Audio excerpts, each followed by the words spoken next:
All right, everybody, we're going to go ahead and get started. Before we do, I know a lot of you have been coming to 1 Million Cups since it began here in Springfield over 2 years ago. And if you remember, the very first picture we grabbed in that space was of the audience holding up the number 1. So we want to do that here today in the new space. So if everybody could hold up the number 1 for a picture, we're going to take 3 or 4 of them across the board. And look really excited. Nate. We need more parking.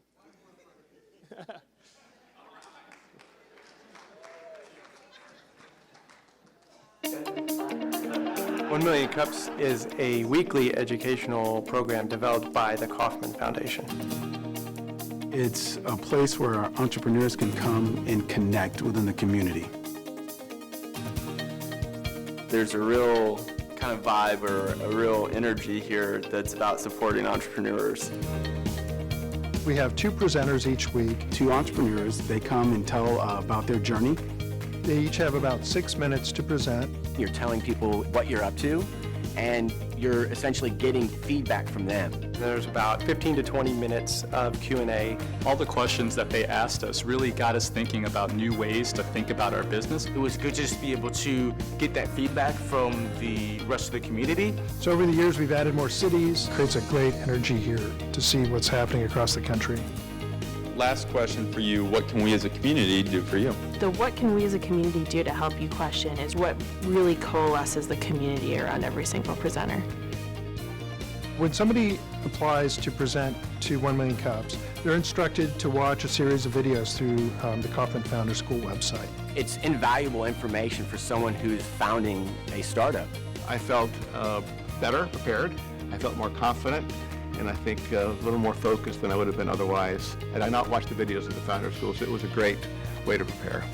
I really like the educational component of 1 Million Cups because it does create that open forum. You're going to hear great ideas that will help you start thinking even more about what you want to do with your business. What I've learned from other entrepreneurs is very, very valuable. The cool thing about 1 Million Cups is that you're amongst other people like yourself. Just hearing someone talk about their startup, it just was magical to think, wow, there's other people out there like myself. Sitting in a room with other people that have ideas too, it helps people to leave thinking, you know what, my idea is worth something, it's worth pursuing, it's worth going after it. Even if it looks like a challenge, I should still go out and try to do it.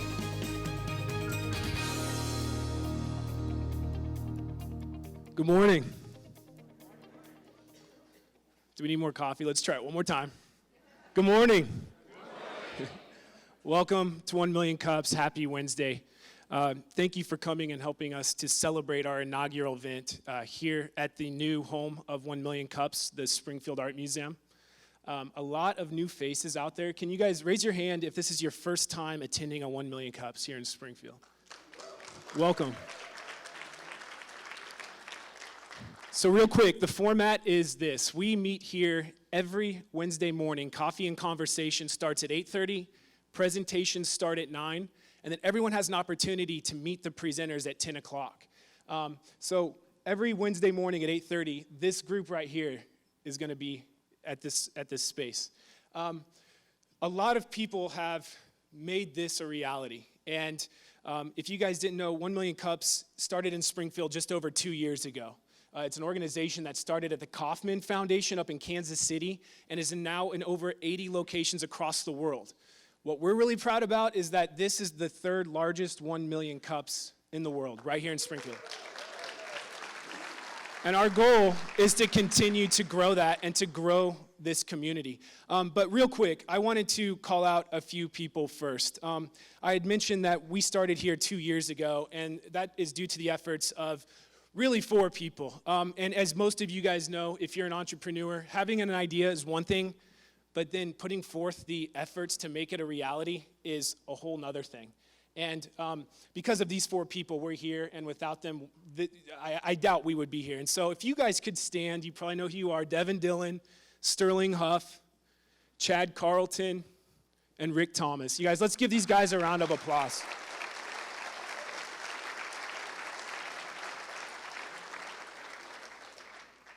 All right, so here are the current 5 organizers for 1 Million Cups. We encourage you guys to provide us with feedback early and often. We want to continue to make this a better event for the entrepreneurs presenting and you as the community members attending.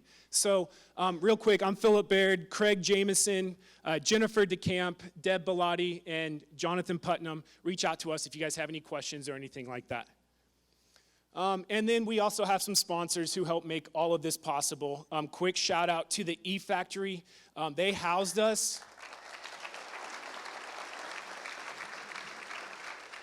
They housed us for the first 2 years, and really we attribute a lot of our success and the need to move into a bigger space because of the E-Factory. So thank you guys. Obviously our new event sponsor is the Springfield Art Museum. How about this space? I had no idea this even existed, so this is like a diamond in the rough here. Want to thank Brick and Mortar Coffee, who cater free coffee for us every single Wednesday morning. Thank you, Brick and Mortar. Database, Apple Premier Partner. You guys probably saw the registration kiosks out front. They provide the computers for that each and every week. And then also we have a new AV sponsor, Spark Events. They're actually presented at 1 Million Cups about a month ago. And they do a wonderful job. So they capture video of the event, they do post-production, and then we have a YouTube channel where we post all of the previous events. So if you guys miss a week, you can hop on YouTube and check out any previous events. All right, I think it's time for the fun part now. It's time to get our presenters up here. Just so you guys know, we have 2 presenters here every Wednesday morning. The presenters will speak for 6 to 8 minutes, telling us their story, their journey, their successes, their failures. But really where the magic happens is at that point, we open it up to the audience. We'll have 2 organizers that will walk up and down the aisles. And as you guys have feedback, input, help, questions, raise your hand. An organizer will bring you a mic. And once you get a mic, stand up. We will have another organizer up front, and they will point at you when it's your turn to talk. But really, that's the value that these presenters get by being here, is the feedback that you guys provide. So please participate early and often.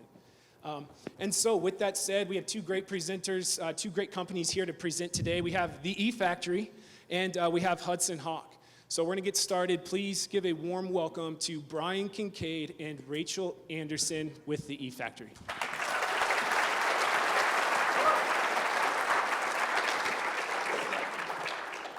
Good morning. It's great to see so many people out here celebrating what is really the second phase of what is a very powerful tool around entrepreneurship and startup in Springfield. We owe a lot of gratitude to those who work so diligently to make sure that 1 Million Cup Springfield is a success. And we're very happy to be a part of this first presentation here in the new location of the Art Museum, which is a beautiful space. I'm Brian Kincaid, and this is Rachel Anderson. And we are with the E-Factory. The E-Factory is a startup and growth incubator that's focused on technology companies, but it's also a hub of activity around entrepreneurship in Springfield.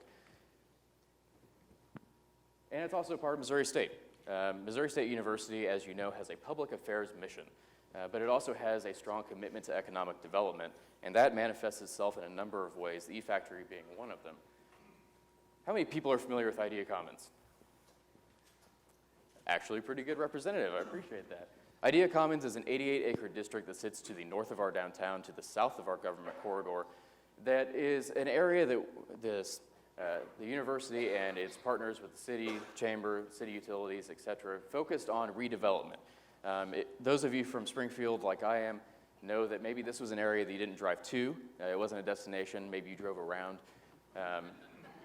And until about 2 years ago, I lived downtown and worked in Idea Commons. We've come a long way, and that's because of the diligent investment and the partnerships that we've created. Idea Commons stands for Innovation, Design, Entrepreneurship, and the Arts, and that manifests itself through a number of different programs, both public investment and private investment playing significant roles.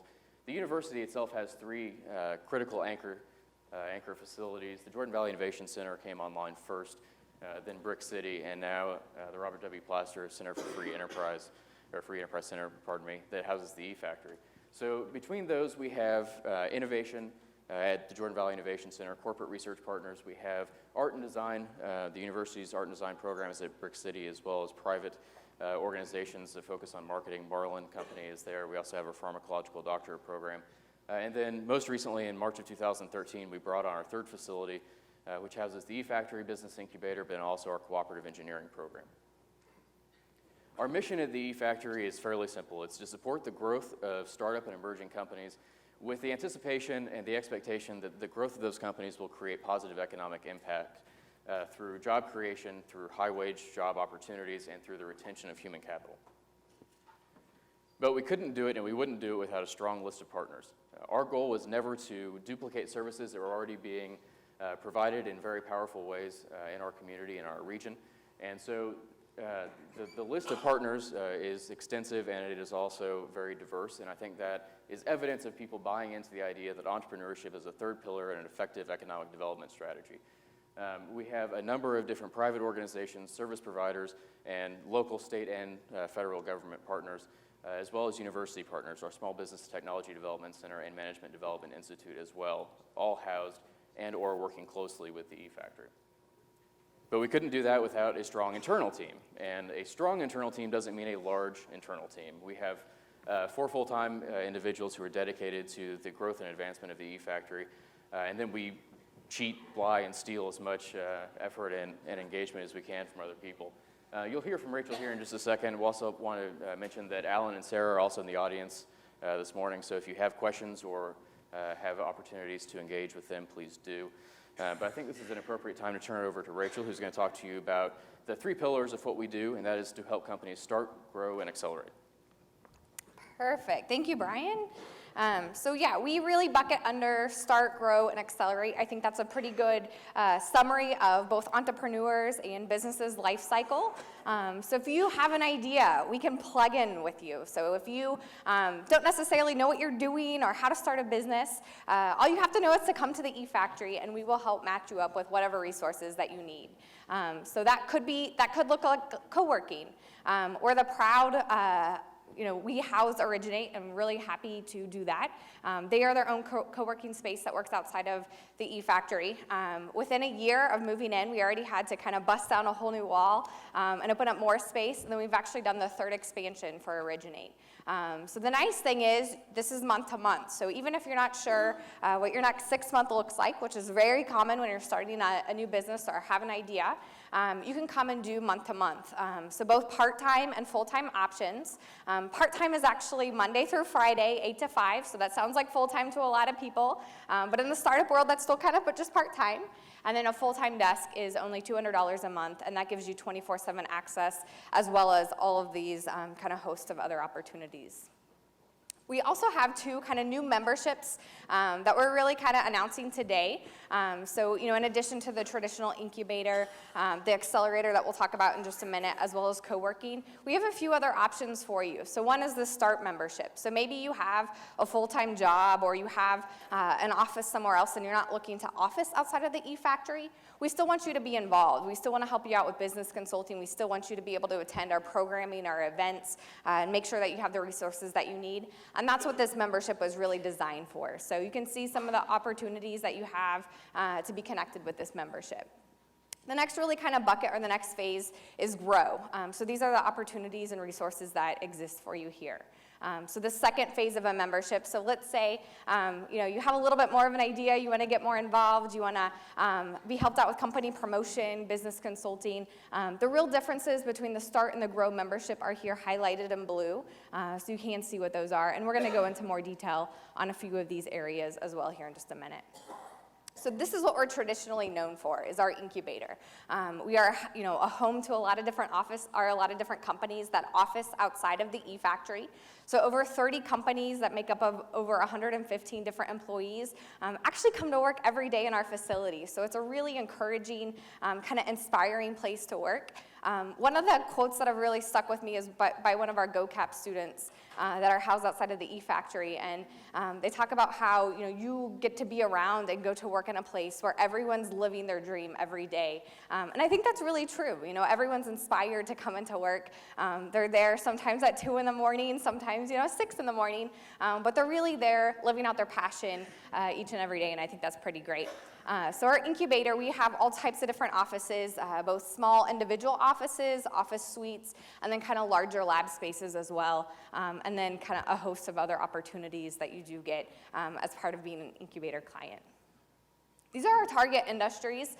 So I know a lot of times, people kind of ask the point of an incubator or an accelerator, what is your focus area? And these are really our target industries. We figure that out by, matching what Springfield does best, where we see the need, and where we think that we can be the best benefit for our companies. Even if you don't fit one of these target industries for our incubator side, we have other opportunities for you, right? So that's why we have our co-working space. That's why we have Originate. That's why we have some of the other membership opportunities as well. So even if you're not in one of these target industries, we still want you to be involved with us.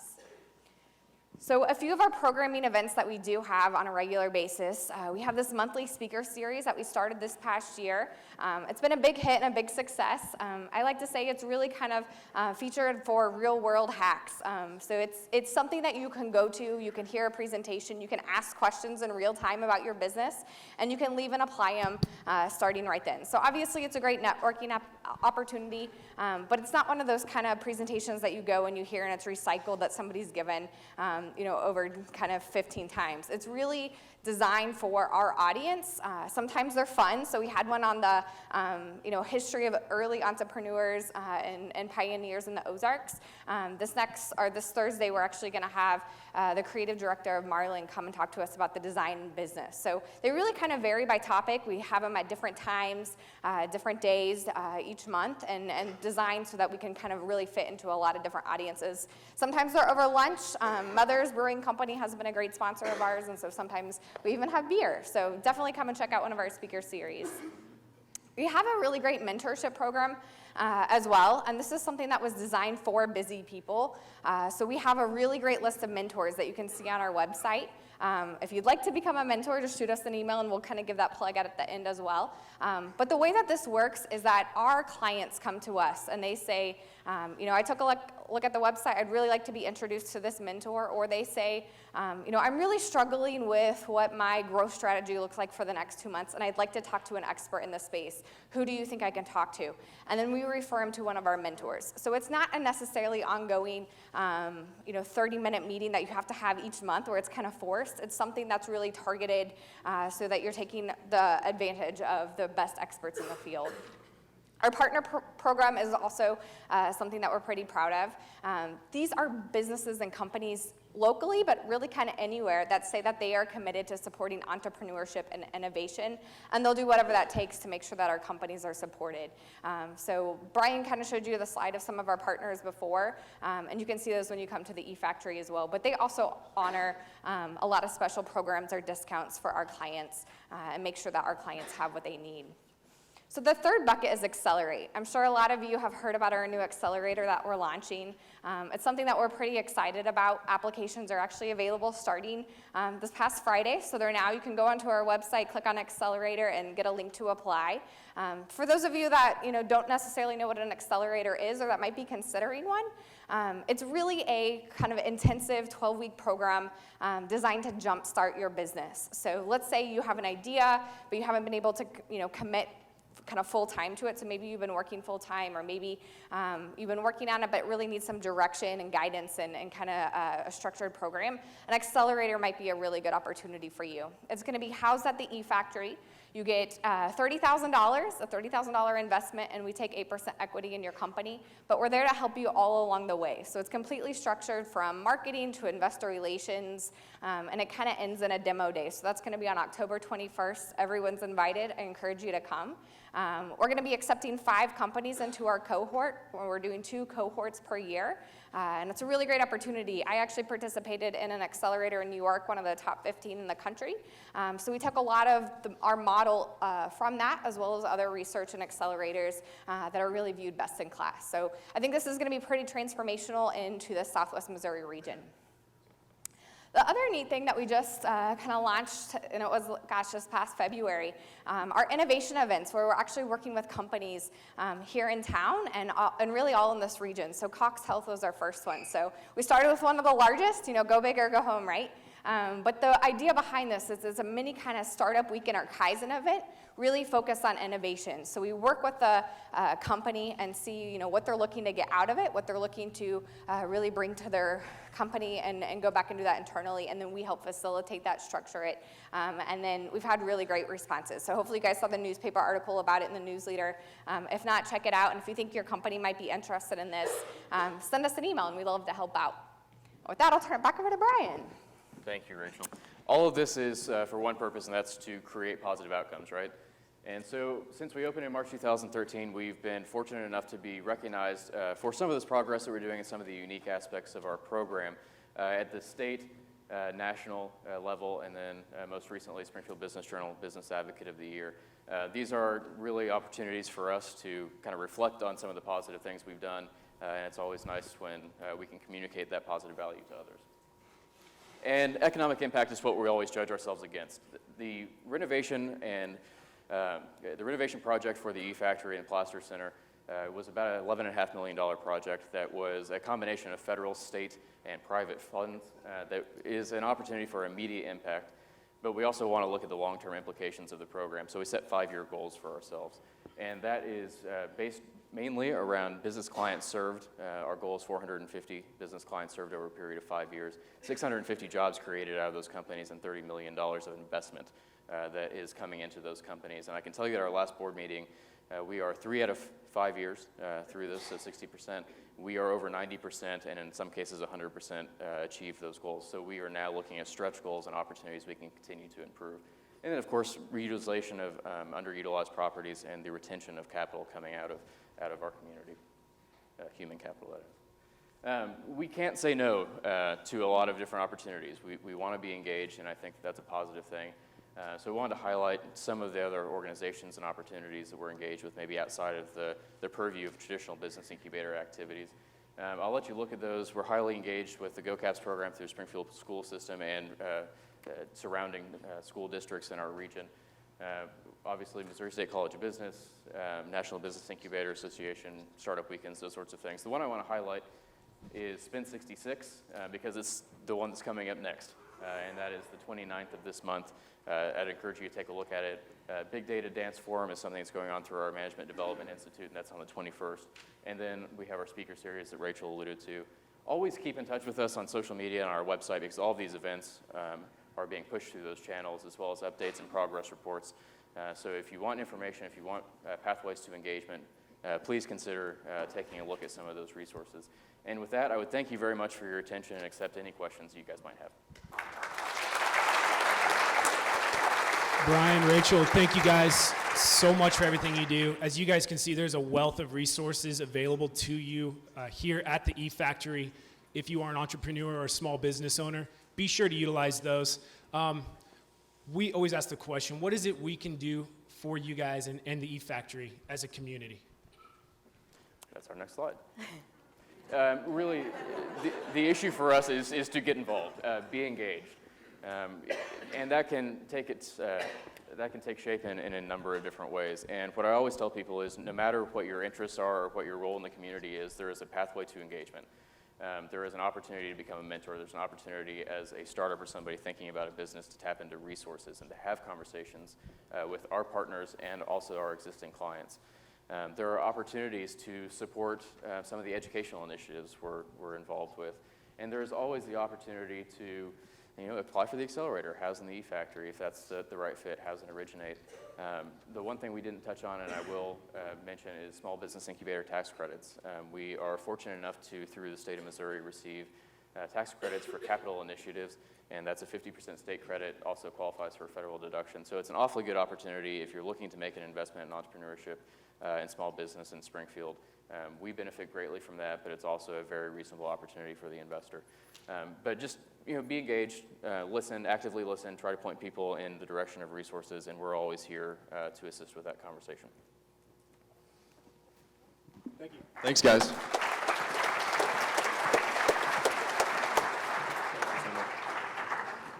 And we normally do open that up to Q&A, but they have so many good things that they've been offering the community. We wanted to make sure they had every chance to share with you guys all the things that E-Factory does. I know when I was attending 1 Million Cups at the E-Factory, I had a lot of people ask me, what is the E-Factory? And now I know, I feel like. So today we're just going to look at some of our announcements. We have lots of community partners that we work with. That's Thad Forrester's deal. Hold on, 1 second. Excuse me. Do we have the announcement slide? I thought it's the bottom of Thad Forrester's thing. 1 second, sorry. So we do have lots of ways to connect with 1 Million Cups Springfield. As you guys can see, the Twitter fall here on the right. Are you guys having a good time this morning so far? This is a pretty good spot. I'm going to get through it. This is Thad's presentation, by the way. I'm going to stand in the middle so you can't see it all. I'm going to actually go ahead and bring up Nick Nelson. Nick Nelson, we always do a community spotlight on our community partners, and today, obviously, being at the Art Museum, we have Nick Nelson here who's going to share about what's going on at the Art Museum. Thank you. Well, I want to welcome everybody to the museum, and in lieu of your gym time today, I'm going to ask everybody to raise your hand. And how many of you have been, this is the first time coming to the Art Museum? I know that's really wonderful. Wonderful. I want to welcome all of you and welcome everybody who's come back to the Art Museum or visits us regularly. We're very excited to have this program here. They told me I had 30 seconds, so I got to be really quick. I do want to start by recognizing a couple of people. I think our board, the Art Museum's board chair, Sally Scheid, is here. She was over there. And then if there are any museum staff in the room, I think Joshua Best, our development and marketing coordinator. I bring them up because the board and staff of the museum have a vision for this place, a vision that the museum, it doesn't just serve as a storehouse for the creative efforts of humanity and for our community, but also becomes a nexus for creative activity and creative thinking, and really a place that nurtures and supports creativity in all its forms, not just artistic efforts, but entrepreneurial efforts. And I can't think of anybody more creative than the entrepreneur. So we're very excited about this new venture, and really grateful for 1 Million Cups and everybody in this room helping us realize this vision for the museum. So if you haven't been in a while, we welcome you back. If you've never been, we welcome you. I'll give you a tour after this program. So welcome to the museum, and thank you. So very quickly, our community announcements this week. The E-Factory is hosting monthly tours, speaker series, and a social at Golden Girl Rum Club, which is a pretty fun place, the new spot down the square.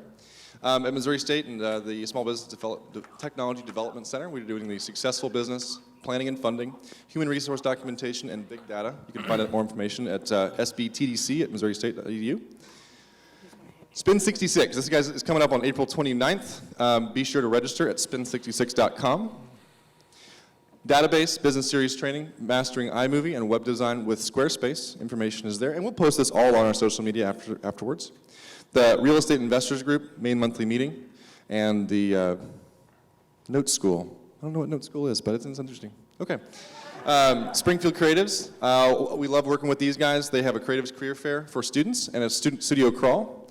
And lastly, if you have announcements and you want to become a community partner, that you share the vision of 1 Million Cups, please feel free to email your announcements to 1 Million Cups, to SpringfieldMo at 1millioncups.com. We have a new blog, The Refill Station. Always, of course, be involved on social media and tag us at #1MCSGF. And if you want to present, head online to 1millioncups.com/Springfield and click Apply to Present. So now I would like to introduce my good friend Thad Forrester, who cut my hair yesterday, so I don't look like a shaggy dog. So give him a big round of applause, guys. Thanks, sir. No problem. This is my presentation. Thanks, guys.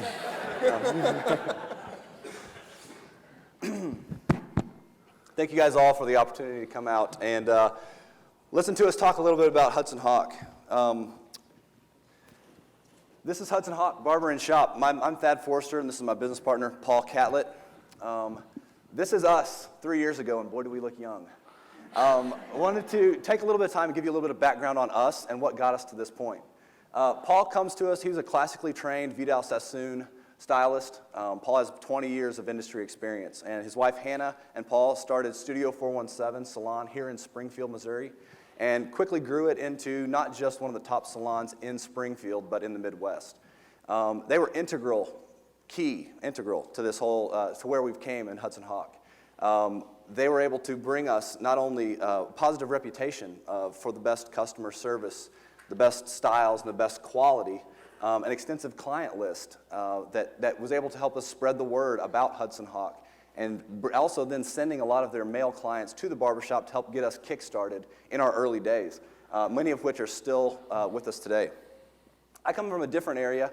I graduated from Drury University and worked at the Marlin Company for 5 years, working in food service advertising, and during that time really learned the importance of a good brand, working with national brands like Starbucks Coffee and Mission Tortillas, learning about the importance of a great logo, a great tagline, cohesive marketing, great website. All of those things have been things we've hopefully applied to our business. I then went and worked with my brother at Forrester Tech, which is a technology company. So you guys can see it's a very logical path to becoming a barber. There, though, I learned the real importance of customer service. Speakers and TVs that you buy from any company are pretty much the same. It's the backing behind it. It's the people behind it that really turns it into something special. So that's what, and it was during that time that Paul started cutting my hair. Our office was a block away. I went in there and ended up stuck with this guy. So it was, but little did I know it was all for a reason. And fast forward a few years, he's cutting my hair. I'm always, you know what you do with your stylist or your barber, you complain, you tell them about your problems at work and everything else going on. So one day out of the blue, Paul's like, I really want to open up a barber shop, but I'm not a barber and I don't have anybody to do this with. Have you ever thought about being a barber? And I was like, never in a million years. A few months later, though, I'm at his house and I'm servicing some of his equipment, and he brings it up again. And I'm like, this is not coincidence. This is happening. So, but I know what I'll do. I'll squash it real quick. I'll go tell my wife about this, and she'll tell me I'm nuts, and it'll be over. But that night, when I talked to her, she literally, the first words out of her mouth were, I think it's a great idea. So the one other hurdle in my way was the fact that I was at a family business and didn't know how to transition out of that. I was the main sales guy. I was the primary income bringer for the company as far as winning jobs and things like that. So October of 2011, we had a company meeting. After that meeting, my dad pulls me aside and says, I just want you to know if there's ever anything else you want to do with your life, your mom and I are behind you. We want you to be happy. And I literally left that meeting, called Paul, and said, let's do this. Fast forward 8 months, I spent in my garage cutting hair, building a passion for the craft that he already had. 11 months later, I'm in barber school. I go spend a week in LA at the same academy, Vidal Sassoon Academy, that Paul graduated from in Santa Monica for an advanced men's cutting class. Come back home. 3 weeks later, I graduate, and 3 weeks after that, we open up Hudson Hawk downtown with the express mission of establishing something, renewing interest in the barbering industry, and bringing back a lot of those old traditions like straight razor shaves, hot lather on the neck, hot towels on the face. A lot of those little things that really make the experience special and had been forgotten for a long time. Word of mouth, the experience people were having really helped us grow. So we started to expand. In March of 2014, we opened up a second location at Farmers Park on South Glenstone. September of 2014, we opened up an East Sunshine location. May of 2015, we opened up a location on the north side of Springfield. And then our last location that we opened up in Springfield on South Campbell and Walnut Lawn in October of 2015. So guys, this is rapid growth, but we did it smartly.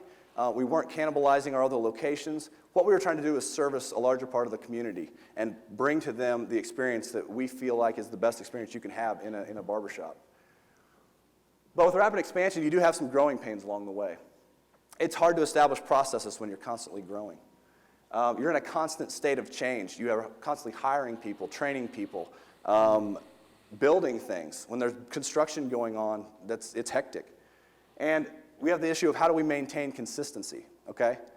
How do we make sure that experience, we can't be everywhere at once, so how do we make sure the experience for the customer is the same across our locations? We also had some successes along the way. We were able to create jobs. We went from 3 employees when we opened in April of 2013 to almost 40 employees at this point. It allowed us to serve people across Springfield with their own neighborhood barbershop. People identify with the area of town they live in, and in that same manner, they identify with that shop that they take as their own. We increased awareness for barbershops in our area, not just for our own, but we really renewed a excitement around barbering in Springfield. And good competition is great for anybody, any business. And we also built 5 locations in less than 3 years and lived to tell about it. We're both still standing after 3 years, haven't killed each other, and it's been phenomenal. We have grown stronger as a partnership. But during this time, we've realized that Hudson Hawk is about more than just a haircut, okay? We constantly kept going back to that. We get emails from people from other parts of the country and things that want, hey, you guys need to open one up here, you need to do all this stuff. Because they're hearing more about, it's not just, oh man, these guys give the best haircuts in town. These guys, it's an experience, it's something special. So we started having this idea of building a business versus building a brand. What are we really selling? And we knew that it was more than just haircuts and shaves, okay? What we were selling was an experience. It's the little details. It's the conversation. It's the atmosphere. It's the brick and mortar coffee that we serve in the shop. It's all these little pieces, the shaving of the neck, the hot towel on the client's face when they're getting their hair washed. All these little things that get people talking. Our brand is our reputation, and our reputation is based on our client's experience. So guys, that's our real focus, is taking our business that we established, basically this diamond. I use this analogy that we unearthed this diamond back in April of 2013, but we kind of just left it to the side for a bit and hadn't gotten it polished and honed to where it needed to be. But that's where we're at with our business. We're taking it and we're figuring out now, how do we take this experiential thing, the joy, the excitement that people have in our shops, and how do we make this into something larger?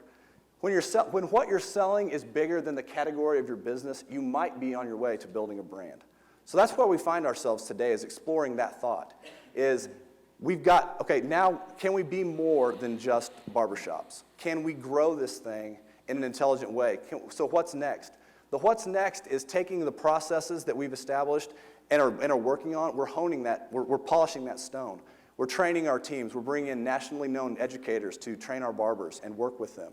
We are working with the best industry professionals to build a team of people that can really help Hudson Hawk become the first Springfield-based and Midwest-based men's grooming line and barbershops across the nation. You know Paul Mitchell, you know Vidal Sassoon. We feel like we have a similar opportunity in the barbering area with Hudson Hawk. We're going to do that through building our brand. We are working on 3 pomades. These are 3 years in the making. We've tried more lines than you know. I mean, I've got more cans of pomade on my shelves than you can even shake a stick at. They're going to be made in the USA, and they're launching this year online and in stores, okay? We're going to be increasing our apparel. If you would have told us that 3 years ago people would be buying T-shirts with our barbershop's name on them, I would have thought that you were crazy. But guys, we get requests for them all across the country on our Instagram account. Hey, when can I buy these online? So we're trying to leverage that. We've got some local designers here that we're working with. You want to raise your hand? Where's he at? And then guys, with growth, with expanding our brand, we want to expose more people to that brand, okay? It's going to be intelligent growth in key markets, in areas that we know that we can take our team of who we've trained and turn them, and bring those experiences to other people. Okay? Now, we don't know exactly where these might fall, but we are very interested in growing, okay? And seeing if we can take a business that was established back in April of 2013 in downtown Springfield and turn it into a brand. So guys, thank you very much. Paul and I are going to now take time to answer some questions, and we'll go from there.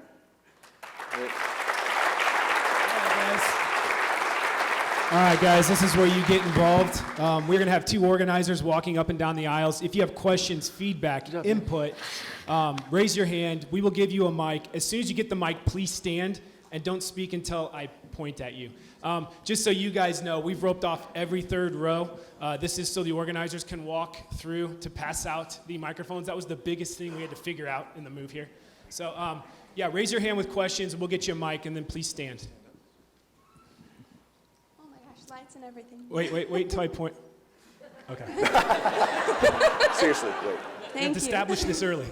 Okay. So here's the obvious question. This is a men's barber shop. So what about men with very long hair? Are you still doing that? And then do you offer like gift certificates and things? What was that last thing you said? Gift certificates. Yes, we sure do.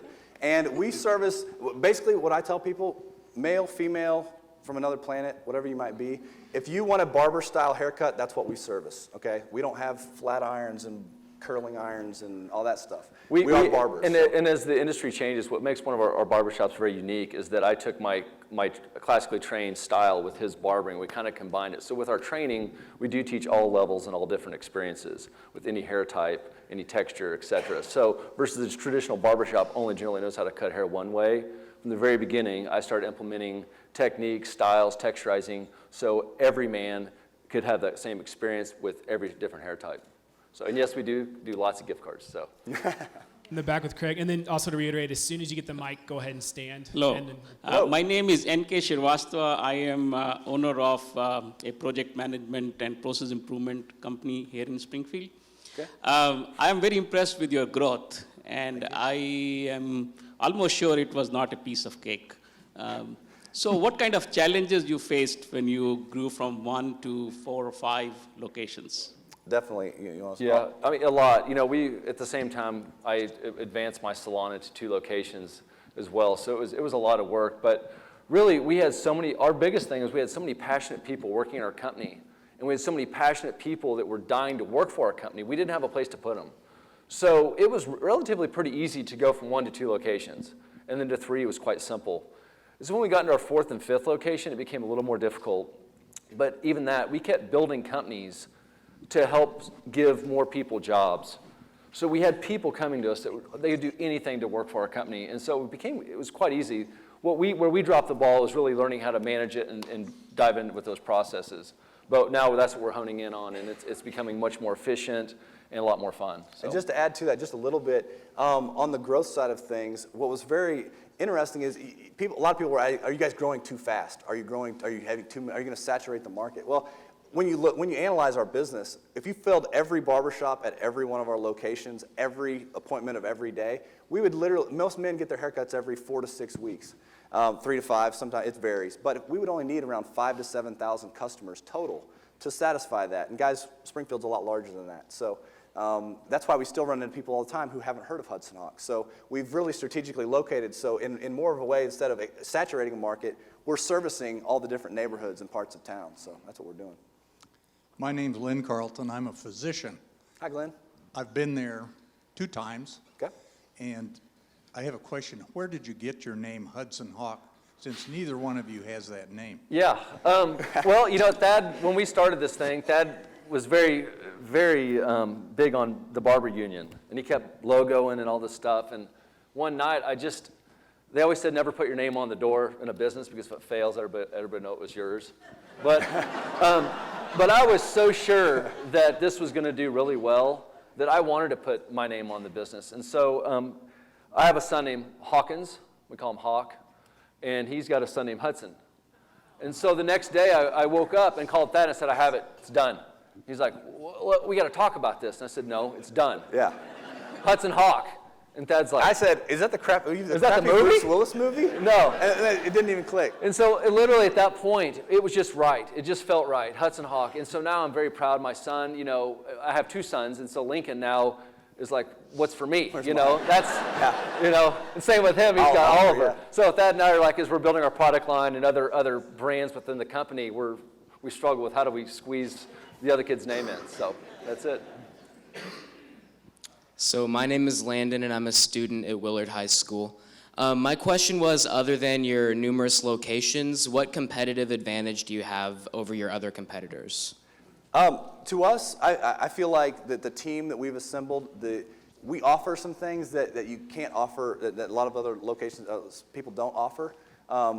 With the training, the bringing in of national educators and the team of professionals we have to help grow our staff members, and we have a community that has been very open in giving feedback.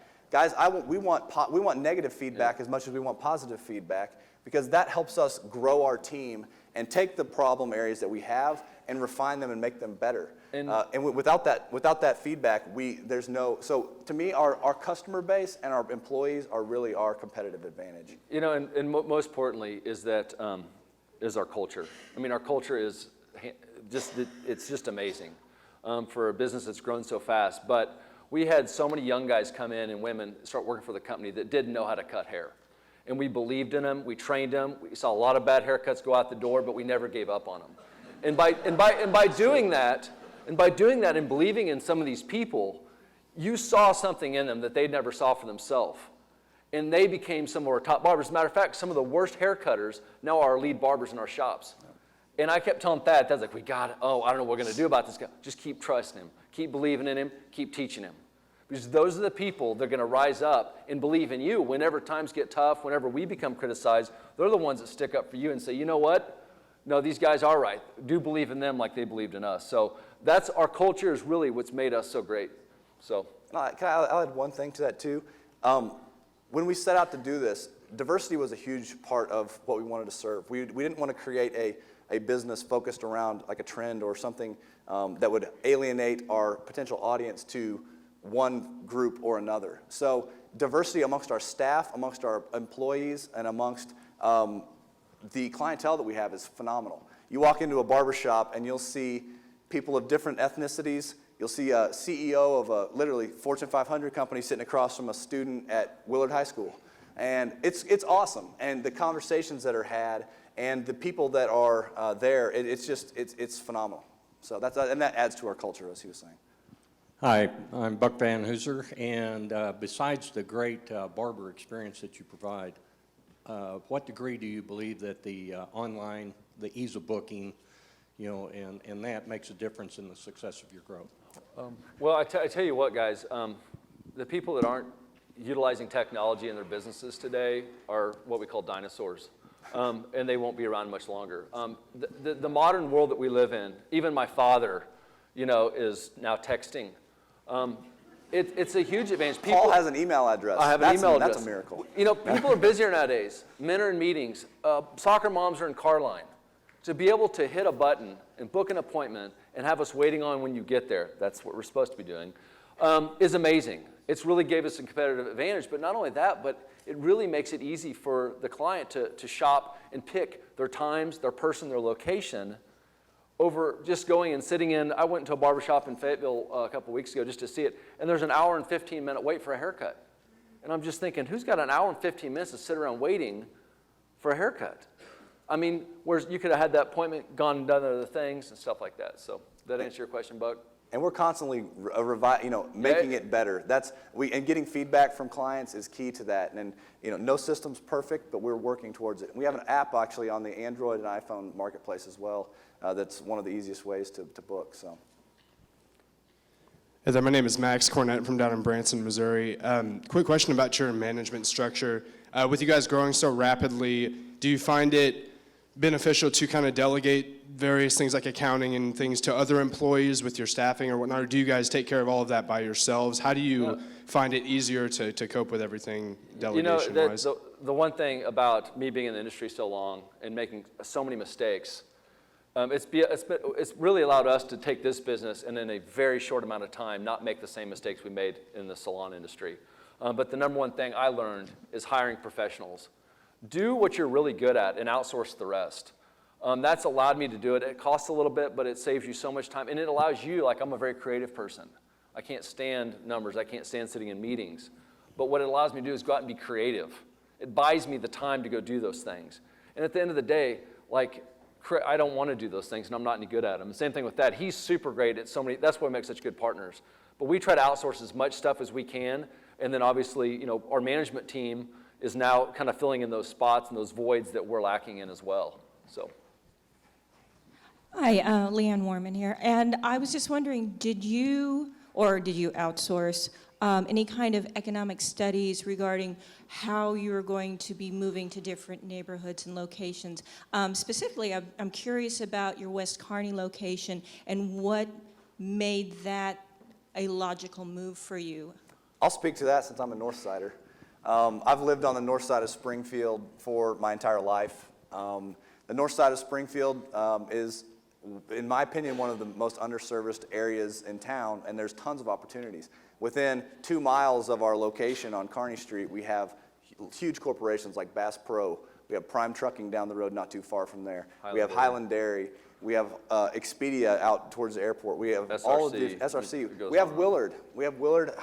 We have people that drive to us, honestly. And to me, that is a location we are putting some marketing efforts towards, because to me that area of town is phenomenal, and the clientele that we've developed there are very loyal and love that. But it all goes back to the reason we expanded is because Springfield is you can get anywhere in town in 15 minutes. But people don't like to leave their 3-mile radius around their house.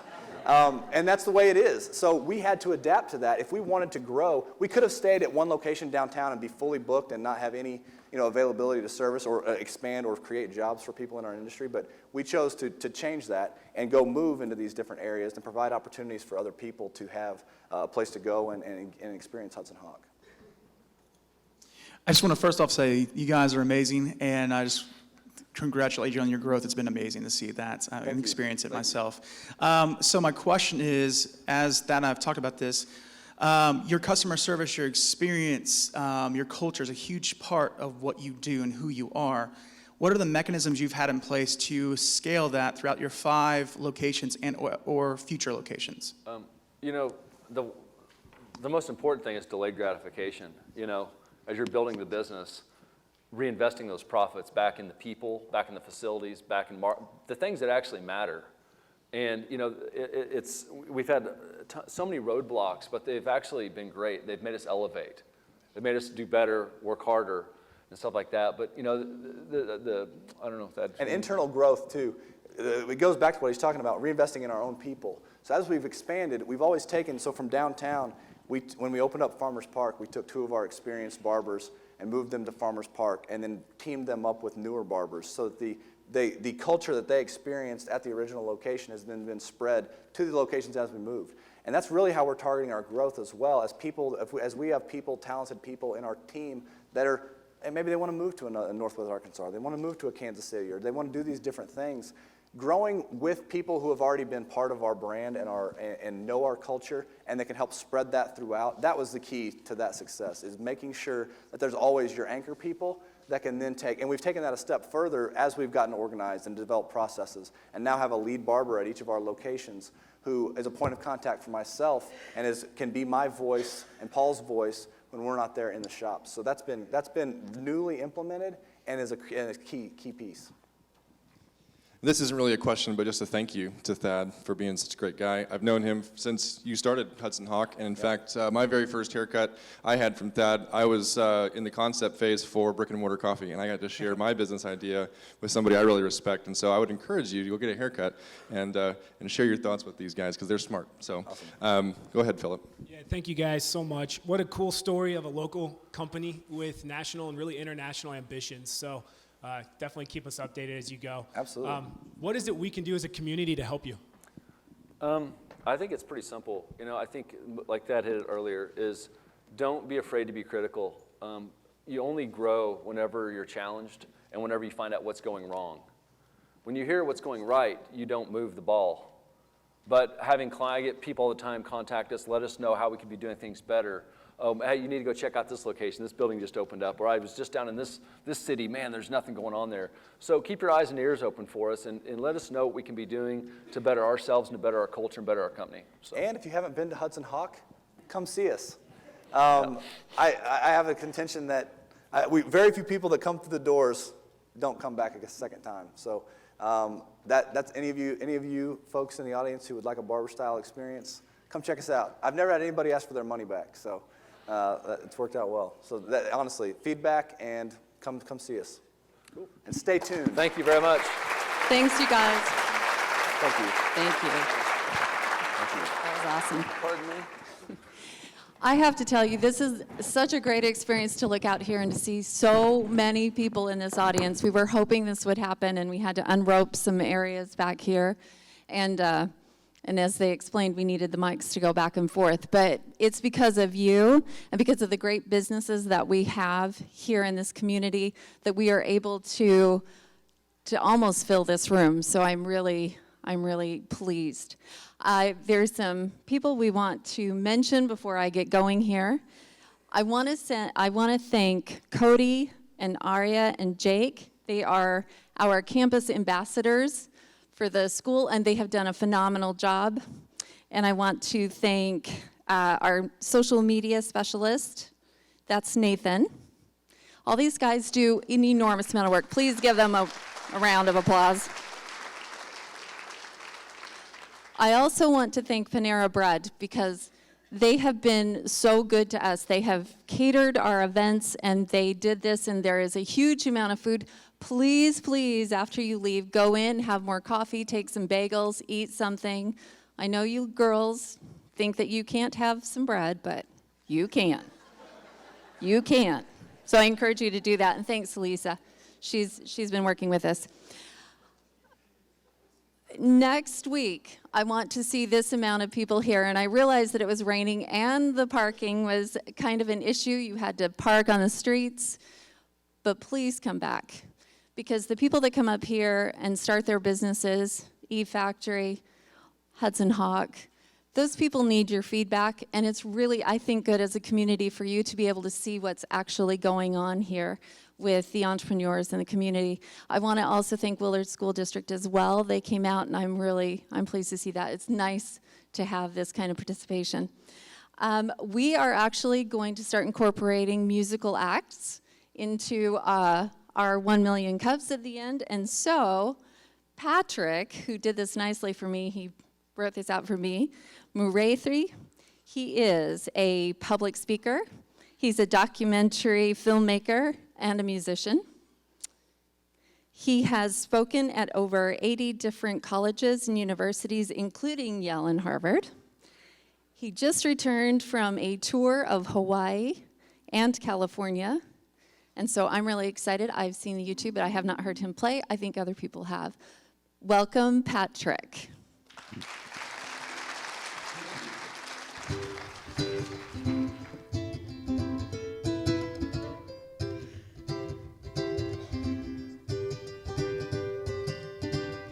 Took another walk to search myself. Lately I've been finding someone else. More without a doubt I do believe. Yes, a good walk is a sweet relief. Took another walk to search myself. Lately I've been finding somebody. Took another walk is such a wonderful thing. Make my heart sing. Thank you, Lord. Yeah, yeah, yeah. Say there is a whisper in my soul, echoing in silence that I should have known. What is up for such unannounced to me? Such a good friend, such a sweet relief. Said there is a whisper in my soul, echoing in silence that I should know. What is up for such nice to me? Such a good friend, such a sweet relief.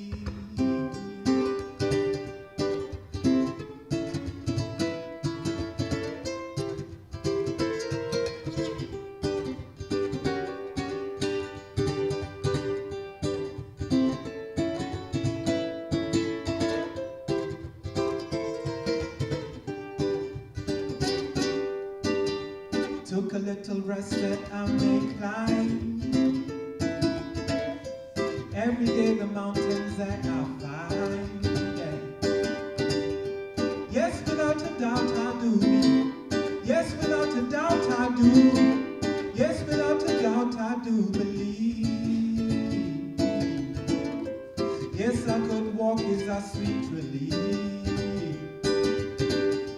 Yes, a good walk is a sweet relief. Yes, a good walk is a sweet relief.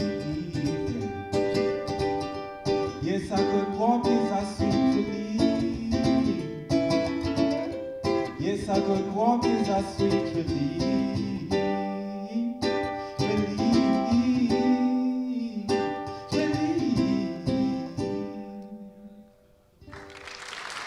Thank you. So I'm going to share my final song is a song called Mountains, and it was inspired by the mountains of California, by the mountains of Rwanda, where I made a documentary about a gathering of 10 survivors and 10 perpetrators of the genocide, as they learned about trauma and went through group exercises to build trust. And, but also by the mountains of Hawaii, which I had never been to but always wanted to go. And just last month I was invited to play music in Hawaii. I left with $150 in my pocket to make sure my family was comfortable. Left with $150, didn't stay in a hotel once, met so many wonderful people, had the adventure of a lifetime. And this song, if you're willing, toward the end, I could use some audience participation. So this is Mountains. You'll know when it comes.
it is now. Now.